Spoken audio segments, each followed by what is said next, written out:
matrix is everywhere. It is all around us. Even now, in this very room. You can see it when you look out your window or when you turn on your television. You can feel it when you go to work. It is the world that has been pulled over your eyes to blind you from the truth. You have to see it for yourself.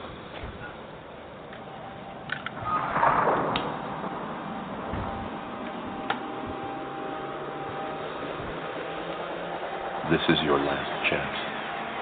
After this, there is no turning back. You take the blue pill. The story ends. You wake up in your bed and believe whatever you want. You take the red pill. You stay in Wonderland. And I show you how deep the rabbit hole goes.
Welcome back to Global Spiritual Revolution Radio and Media Group here in New York City, New York. Call us in right now at 929-477-3997. Again, beloved, that is 929-477-3997. Now, if you live outside of the continental United States of America, call us in right now at 1-929-477-3997. Again, beloved, that is 1-929-477-3997. You can also email us your questions beginning right now and throughout the duration of tonight's broadcast at Global Spiritual Revolution Radio at iHeartRadio.com. Again, that's Global Spiritual Revolution Radio at iHeartRadio.com or Global Spiritual Revolution Radio at yahoo.com, Global Spiritual Revolution Radio at yahoo.com. We are nationally syndicated through the Talk America Radio Network out of Dallas, Texas. Now, beloved, the Talk America Radio Network is indeed the new dominant force in conservative talk radio. And we are also ever so blessed to be internationally syndicated in 150 markets around the world through the iHeartRadio Network in the iHeart Media Group, also here in New York City, New York. All right, 929-477-3997. And to our Global Spiritual Revolution partners, I am so very blessed and I am so very honored to introduce to our Global Spiritual Revolution partners and family of listeners in 150 nations around the world, a man of God for this time. And this is a man that is, to me, one of the most powerful and renowned authors and theologians, not just here in the Western Hemisphere, but around the world. Amen. And again, it is such a great honor to present to the Global Spiritual Revolution family for the very first time the Honorable Teichrib, all the way from Manitoba, Canada, where I had been told that Manitoba is so cold that the devil doesn't even want to go there. So we praise God for Brother Teichrib. Brother Carl, thank you so much for being with us for the first time on Global Spiritual Revolution Radio. Well, thank you. That's quite the introduction. And let me just clarify something. Unfortunately, it's not too cold for the devil. I wish that was the case. But oh my God, I love it. I like that. I like that. You like it? Oh my goodness! And to our Global Spiritual Revolution partners, please check out his powerful website and blog page at www.forcingchange.org, forcingchange.org, or www.forcingchange.wordpress.com, forcingchange.wordpress.com. And man of God, thank you so much again for gracing us here tonight. And according to our stat board here, we have a little over 42.5 million people already listening from 122 countries. All right. Brother Carl, what led you to write a book of this caliber entitled Game of God, the Temple of Man in the Age of Re-Enchantment? What propelled you, man of God, to write a book of this caliber?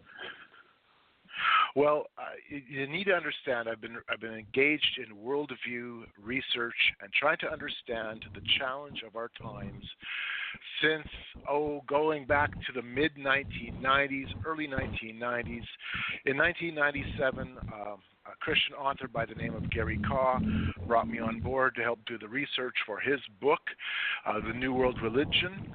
After that, for a short time, from 2007 to 2015, I edited a monthly publication called Forcing Change, where we were trying to understand the forces of change that are challenging the Christian worldview, that are challenging the faith. And basically what this book is, Game of Gods, is the culmination of 25-plus years of research as we examine how Christianity is being challenged on every front, and how what we're seeing is really a reconfiguration of a modern Tower of Babel, a temple of man. And we are entering an age where we have to make this choice: do we serve God, the Creator of all, or do we serve creation? It's Romans 1, and it comes right down into every house, into every life. We really have that choice that we have to make.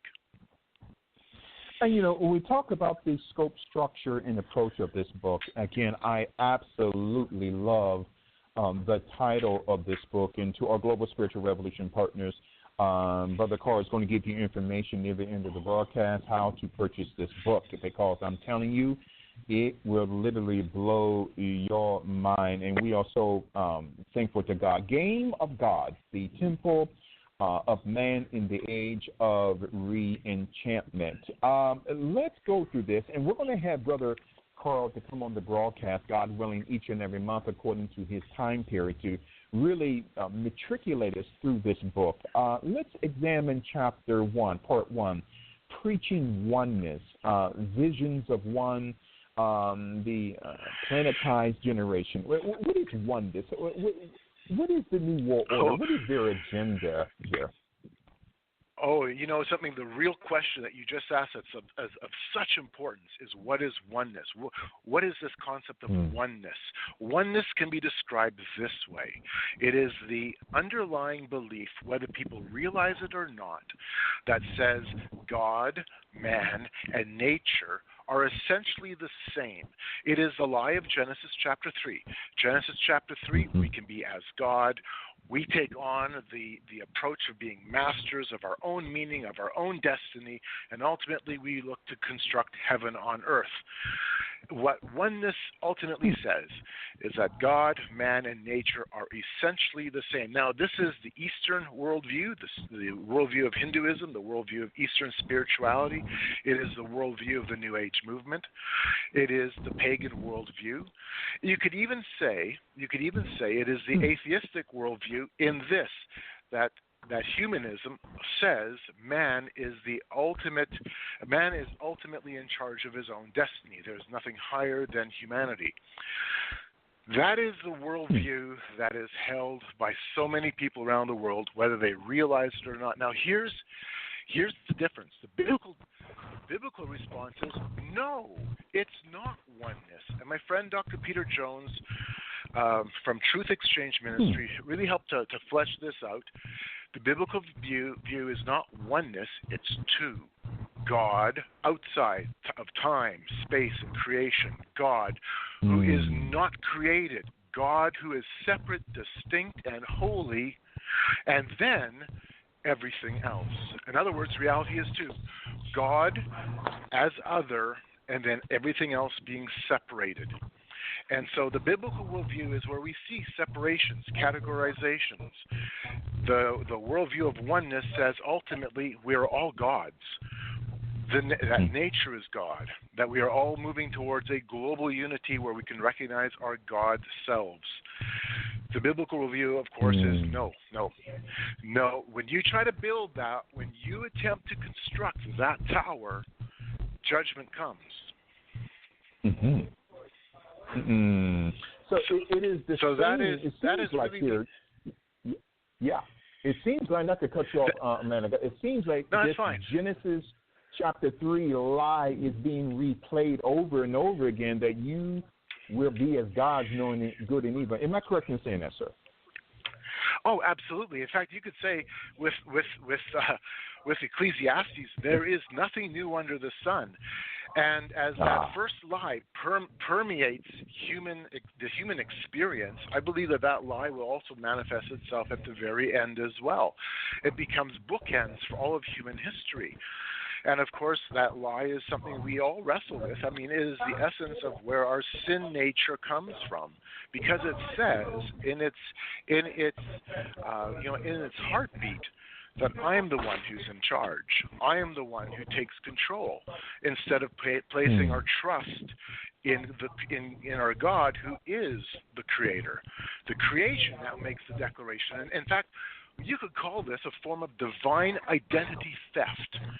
And that's what we've been engaging with since Genesis chapter 3, divine identity theft, which is why we see even the very first commandment in the Old Testament, the first of the 10 commandments, is to have no other gods besides the true God. Because whenever we engage in breaking that commandment, we're engaging in divine identity theft, which is the very nature of our fall. My God, and we got thousands of callers calling in. To our callers calling in, make sure your speaker is off in the background, because we're hearing some echoes. We want to hear this great man of God. And again, man of God, this is one of the most powerful and prolific books I have ever read, and you are literally blowing our minds tonight. 929-477-3997. Again, beloved, that is 929-477-3997. We have world-renowned author, theologian, again, one of the most powerful voices in the 21st century when it comes to truth and authenticity and exposing this global new world order. Game of God, the temple of man in the age of re-enchantment. You also said in your book concerning this term, the cult of world order. Now, I've heard of the term the New World Order, but I never heard of this term, the cult of world order. Break this down for us, man of God. Oh, absolutely. In fact, this is really important. The chapter in my book that deals on world order, and understand, a lot of the book does deal on world order, but the chapter that really hones this in, including the history of world order, where the concept comes from, it peels back the layers of meaning and exposes it for what it is, which is a claim that we can save ourselves through global politics. We can save ourselves through global government. We create heaven on earth by uniting in a political contract that says that man unifies himself. We unify ourselves politically. It's the dream, the vision behind the United Nations. It's the dream and vision behind those men and women who believe that we can, at some point, we can somehow unify in such a way that unity becomes our very act of salvation. That itself is a God replacement. That itself is nothing more than a very, you could call it a nuanced or complex way of reliving or repackaging Genesis chapter 3. Because ultimately now we're saying our salvation comes through our politics. Our salvation comes through our world unity at the political level. What's interesting with this is when you really start to dive into how this looks, it becomes it really does become a type of almost a salvation claim, so to speak. In fact, a very famous actress, Jean Stapleton, she made it very, very clear. She was a supporter of world government. And in my chapter on world government, The Cult of World Order, I take you into places like the United Nations. I take you to world government meetings. But she makes a claim regarding this concept of world government where she says this. Oh, let me just grab it here for you. The goal of the World Federalists, and the World Federalists, you need to understand, is one of the long-running world government organizations. The goal of the World Federalists is peace through unity of government. We must support their vision of oneness in diversity, for it is the salvation of humanity. Wow. At this point, politics becomes a cult. Oh, my God. And you know what, man of God? In almost 36 years of ministry, global ministry, I have never heard of that term. Again, repeat that, what you just said a minute ago, man of God, because it's so profound. Oh, sure. This is from actress Jean Stapleton, as she is advocating, pushing for a world government. And she is speaking specifically of one organization that really has done a lot to make it happen. It's called the World Federalist Movement. And this is what she said. The goal of the World Federalists is peace through unity of government. We must support their vision of oneness in diversity, for it is the salvation of humanity. Now, I'm sorry, that is a salvation claim. That is a religious claim. That's a claim that says that our politics, our global politics of unity becomes the act through which we save ourselves. Of course, the biblical worldview is no, your politics do not save you. Your politics, your unity, doesn't bring you redemption. It is only through Jesus Christ, the King of Kings and Lord of Lords. He is the one who brings redemption. And in fact, we read in Psalm chapter 2 that when the nations come together, God looks at it and says, that's a vain thing. You have a vain plot in mind. And he recognizes that the nations are acting in such a way where there's a challenge. They are, in essence, acting as a challenge to the Redeemer, Jesus Christ. And so that statement that world order becomes the salvation of humanity is a claim of salvation. It's a claim of redemption that goes against the biblical worldview. And it's so important for people to realize this isn't just about politics. It has a far deeper, a far more profound religious meaning. It goes beyond just simply governance. The idea behind it is we can save ourselves. We don't need Christ. We can save ourselves. Oh, my God. It's almost that Babylonian psychology going back thousands of years in Genesis chapter 11. 92947739997. We literally have thousands of questions already. But again, you talked about this biblical worldview or the worldview of oneness, and it seems like that the transhumanist agenda, and I believe there is an organization called the Christian Transhumanist Association, which is crazy. So to give clarification, man of God, what is the definition of transhumanism, and can we connect that to the cult of world order as we're talking about the game of God here tonight? Yes, the idea of transhuman is this.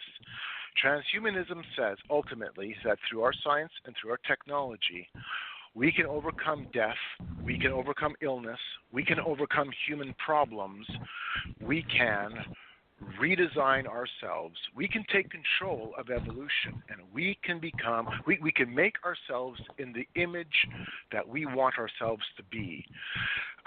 It really is a hope, putting hope and putting that salvation aspect in our machinery, in the works of our hands. Again, this is another claim being made that is in opposition to the biblical claim. The biblical claim being that God is the one who does the saving. God is the one who is our Redeemer. God is the one who ultimately will bring about a new heaven and a new earth, and bring about that in how He does it, not through what we do with our technology. The interesting thing is that we're seeing a world of incredible technical change. I mean, you and I now are using some incredible technologies, and the world is coming together as one through our technology, and we see benefits. We see some incredible benefits. We're taking advantage of that right now. At the same time, there is this idea, this sense that this technology holds out the promise of this new fruit, this new apple, this new goal, that through our technology we can become as God, that we can be masters of our destiny through our technology. It really is. It's just the technological side of oneness, whereas the world order is the political side of oneness.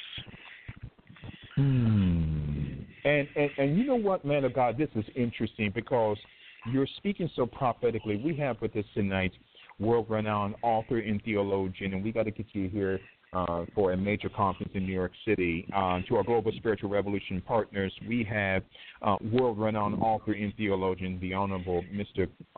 Carl Teichrib, all the way from Manitoba, Canada. Game of Gods, the Temple of Man in the Age of Re-Enchantment. You may mention in part 2 of your book, Changing Epics, but the specific term here, which stands out to me, the Temple of Man. Define for us the Temple of Man, Brother Carl. Yes. You know, we can go back into Genesis and see the Tower of Babel being constructed. Yeah. And when you unpack what's happening at the Tower of Babel, they are doing this in unity to make a name for themselves, lest they be scattered. And it is a fortress of sorts, metaphorically and physically, a fortress that says God is kept outside as we build ourselves, build a new civilization, a new order in unity and in our oneness. The Temple of Man, the concept behind that, is this constant striving, be it through politics, be it through technology, be it through interfaith religious movements, be it through paganism. You know, the list goes on and on and on. How we gravitate to all these different, almost seemingly sometimes competing ideas, but ultimately they're all saying we are going to build ourselves a new global city. We're the ones building a new global tower, and there's this parallel going back to Genesis. This parallel going back to the Tower of Babel. We're just building our Babels. We build a technological Babel. We're building a political Babel. We build religious Babels. We build economic Babels. We even build cultural and social Babels, where we say the way we want to design this is now reality. Whereas God says, hold on, my ways are not the same as your ways. My ways are different than your ways. And this is interesting. There was a technology conference a few years ago, and I believe they still have it, the CES. They talk about human sleeves, recreating a robotic type of person where your personality, your mind can live on forever. And again, this is a part of this Game of Gods, the Temple of Man in the Age of Re-Enchantment. All right. Have you ever in your life, and not to deviate from this powerful book, but have you ever in your life seen, and you talked about spiritual politics in your book, seen the utter demonic onslaught against a sitting president like Donald J. Trump? And why is this happening, man of God, from your spiritual perspective? Well, that's an interesting question because as a Canadian, we are watching it from the other side of the border. But what's fascinating was last year, and I mentioned this just briefly in my book, but last year I was at a pagan Wiccan conference, a large convention of about 600 witches, pagans, voodoo people who are voodoo priestesses, and one of the workshops was on the ethics of curses, and the question came up about the curses that were assigned to Donald Trump when he came to office. Because when he took the office, there was a large gathering of witches and a community of witches where they were really pushing. We need to curse him. We need to curse him. We need to bring down curses on him. And the workshop that I attended at this gathering of witches, it was interesting because they were describing this and recognizing that in some respects this backfired because what it did was it put real negative publicity on themselves, on their movement. It showed them to be intolerant. It showed them to be hostile and angry. It showed them now to be in a negative light. And so I was sitting there in this workshop, listening as these witches are talking about, all right, what are the ethics of putting a curse or a hex on somebody? And I'm listening to all this, realizing that they're playing with incredible powers here. There's no doubt. There's incredible spiritual powers at play, but the powers that they bend their knees to ultimately bend to our God in fear. The God we bow down to in love, the God we bow down to in thanks, the God we bow down to in reverence, ultimately the demonic realm will bow down to in fear. And I am so glad that we can bow to him in love now. Oh, absolutely. 929-477-3997. Again, 929-477-3997. Game of Gods, the Temple of Man in the Age of Re-Enchantment. Again, to our Global Spiritual Revolution partners, the Consumer Technology Association holds their annual conference, I believe, every January. And I believe for the past few years, they have been really propagating this transhumanistical, this carbon sleeve conspiracy where they want to take our personality, our mind, our character, and to create us not in the image of God, but in the image of the very serpent in Genesis chapter 3. All right, 929-477-3997. Part 3, the Genesis factor. Agonizing transcendence. Break that down for us, Manica. Agonizing transcendence. Oh boy. I titled that chapter Agonizing Transcendence because, well, for two factors. Number one, mankind is constantly saying we will transcend, we will rise above humanity, we will become more than what we are, which is, I mean, again, going back to the lie of Genesis chapter 3.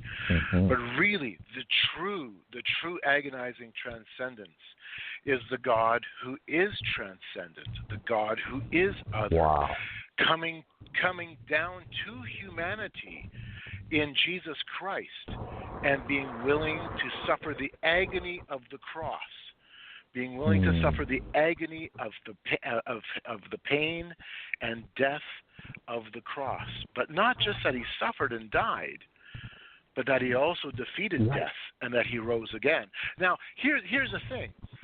When we take a look at transhumanism, which ultimately says that we're going to try to overcome death through technology.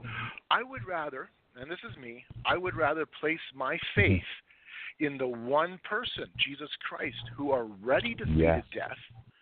I would place my faith in him far quicker than in any technology, because we have zero examples of technology that have ever raised anybody from the dead or sustained somebody who has died and now rose him, again. No, Google hasn't done that. Facebook hasn't done that. My smartphone sure can't do that. I will not trust in technology. Now, that technology may do incredible things, but really it's Jesus Christ who I have to put my trust in. And the fact that he came willing to die, willing to suffer that agony, to be the one who is transcendent, coming to earth to suffer and die, and then to defeat death. Now, I don't know of anybody else I could place my faith or trust in. Do you know anybody else that has rose from the dead who hasn't died again? Jesus rose Lazarus from the dead, but Lazarus also died. But Jesus is the one who died, rose again, and remains alive. Oh, and my so goodness. again, we have that. Of God. Go ahead, man of God. We have that choice before us. Trust myself, trust technology, trust basically creation, or trust the one who did the creating. Oh my goodness. And it seems like, again, that we're living in a day and an age, a generation of there is great deception. And again, not to deviate from this powerful book, The Game of Gods, The Temple of Man in the Age of Re-Enchantment, you got the transgender agenda. You got the same-sex marriage agenda, and man of God, this is going crazy. And now, at least here in New York City, the governor is trying to force churches to have same-sex restrooms. And man of God, this is madness. Am I correct in saying this? Well, I'm glad you brought that up, because when we examine Romans chapter 1, and this is very, very important to recognize, read through Romans chapter 1 tonight. Romans chapter 1, we find that man either chooses to worship the creation or the creator. And what happens is we end up believing the lie. Now, what is the lie? The lie is that the creation can become the creator. What do we see as a consequence in the rest of Romans chapter 1 when we serve the creation rather than the creator? We see that there is a change, a transformation in our social structures. There's a transformation in our sexuality. We are being given over to a completely different mind. That's what we're experiencing today. We see a direct parallel as mankind chooses to worship the creation in whatever fashion that may be, whether it's the green movement, the environmental movement, whether it's in the creation of our own hands or technology, whatever it may be, as mankind bows to the creation, we are given over to a new mind, and that's not a good mind. It's a mind that is antagonistic and hostile to the design that God put in place. So read Romans chapter 1. There is a completely, there is an absolute direct parallel between these two things. When we worship creation, we have a change in our sexual attitudes, and boy, oh boy, are we not seeing that today.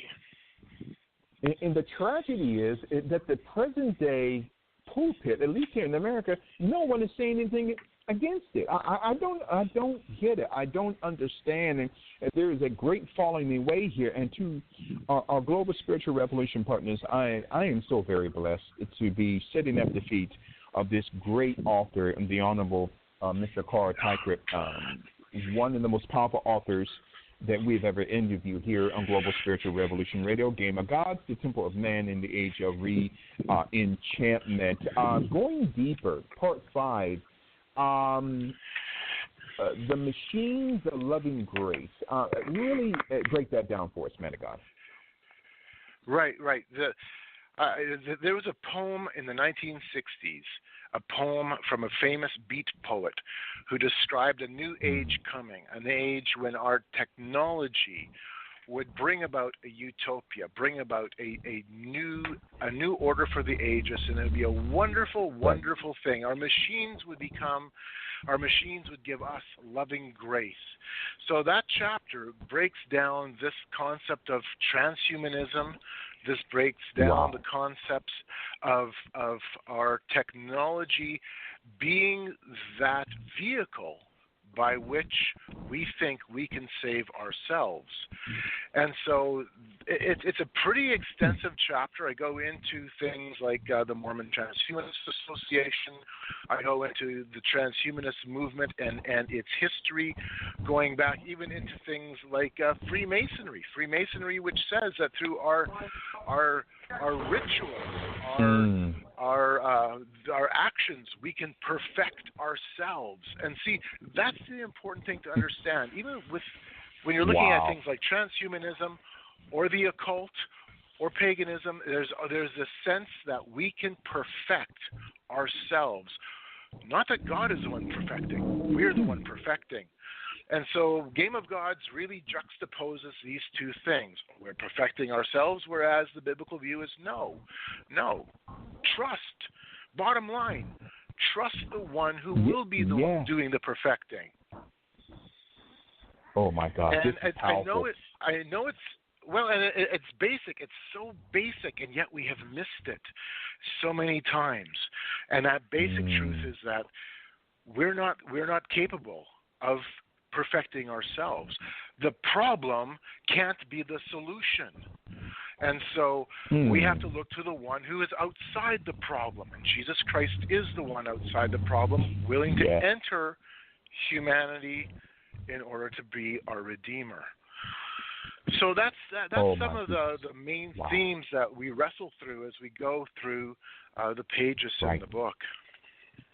Man, and to our Global Spiritual Revolution partners, we're going to have this great man of God, this author, and to me, man of God, it is such a great honor sitting at your feet in Christ. And here tonight on Global Spiritual Revolution Radio, 929-477-3997. We won't get to your questions tonight, but Brother Teichrib will be with us, God willing, each and every month according to his time period as we begin to continue to matriculate through this powerful and prolific book, Game of Gods, the Temple of Man in the Age of Re-Enchantment. And as we got a few minutes left in the broadcast tonight, man of God, what is Burning Man? I've heard of this festival. I believe they have it, just had it in Nevada. Break this down explain to our listeners tonight, man of God, what is the festival entitled Burning Man? Wow, I'm glad you brought that up.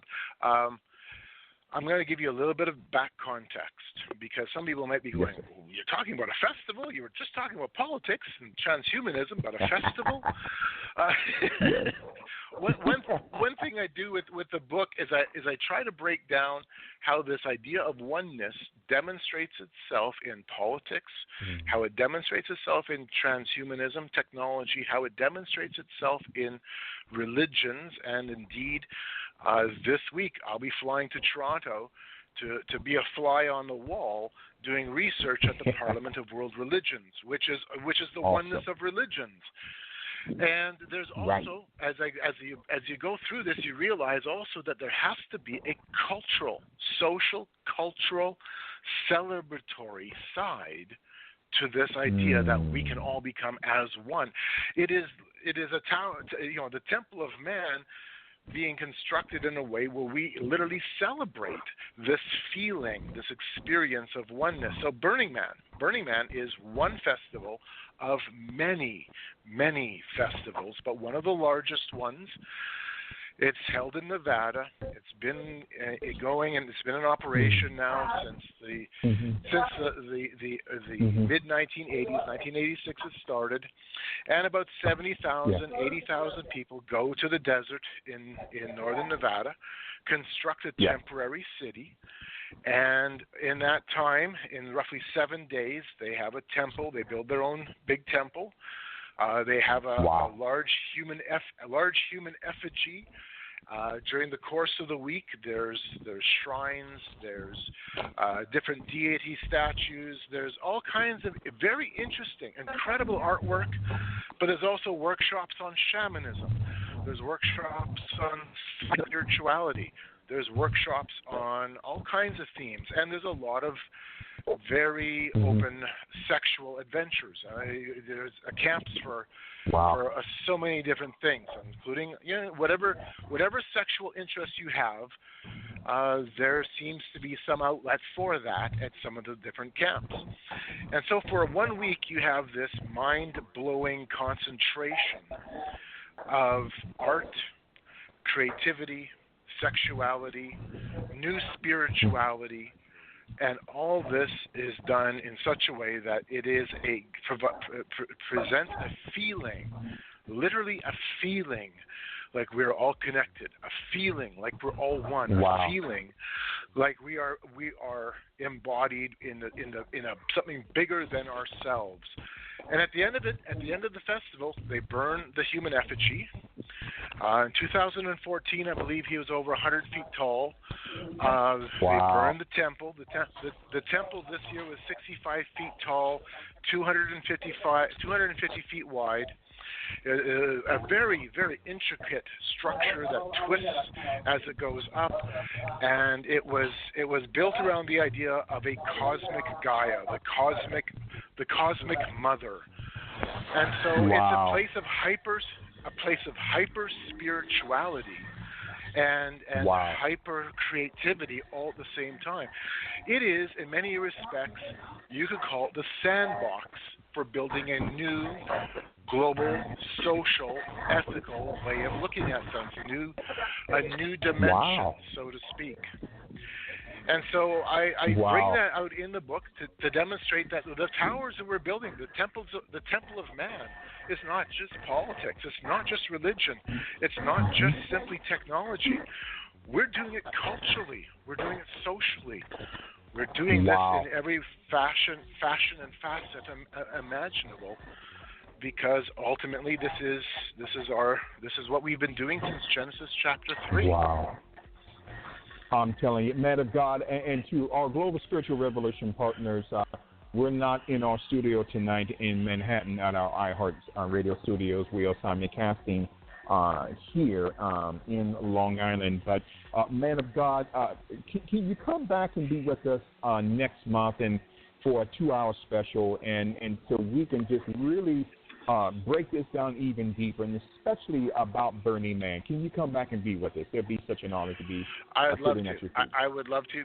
And this is really important, because what people need to realize is that Burning Man is just a reflection. The festival is just a reflection of what your neighbors, your family, your co-workers, what your community already accepts and what they already believe.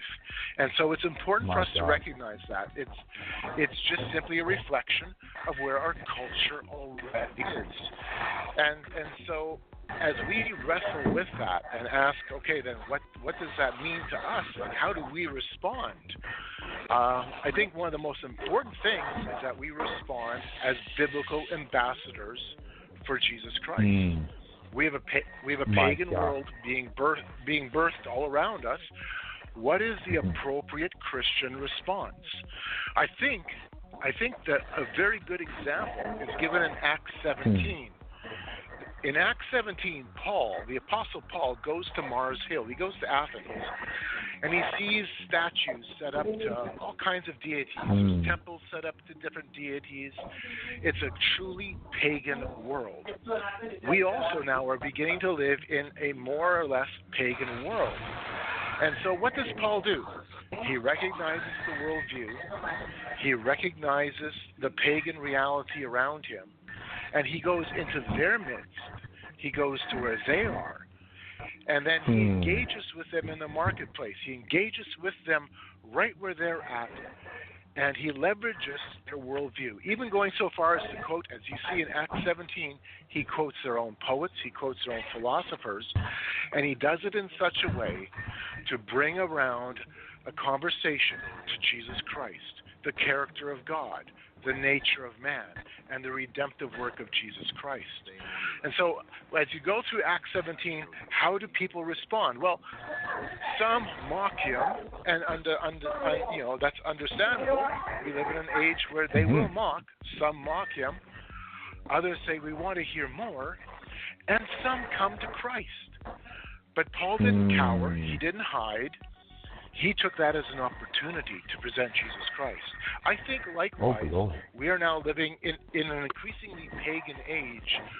We, too, need to emulate Paul. We, too, need to look at that model that Paul used and then engage the culture around us and say, hey, yeah, I understand the worldview where you're coming from. I get this, the thinking that you're using. Have you ever considered Jesus Christ as different to your worldview? Oh, glory! And we need to use that model. Well, I'm just thinking that Paul gave us that model. Yeah. And you know what, man of God, I really want us to pick back up on that next month. And to our Global Spiritual Revolution partners, we had, looks like just a little over 52.5 million people online through the iHeartRadio network and through the Talk America Radio network. And it is such an honor to be sitting at the feet of this great author and this great patriot and this great man of God, the Honorable Mr. Carl Teichrib. My brother, I love you in Christ. We got to get up there one day to do a live show with you guys in Manitoba. And I know, hey, they say it's so cold the devil doesn't even want to come around. But you know what? the nation of Manitoba, Canada belongs to you. And we look forward to having you back next month and each and every month, my friend, on Global Spiritual Revolution Radio. Thank you so much. Hey, well, thank you so much for having me. Love you so much. And that was Mr. Carl Teichrib, and he's going to be coming back with us next month for a 2-hour special where he can just continue to take his time and go deeper into Games of Gods here and only here on Global Spiritual Revolution Radio. God bless you guys, and we will see you back in our iHeart Radio Network studios here tomorrow night in Manhattan. We will see you next time here and only here on Global Spiritual Revolution Radio.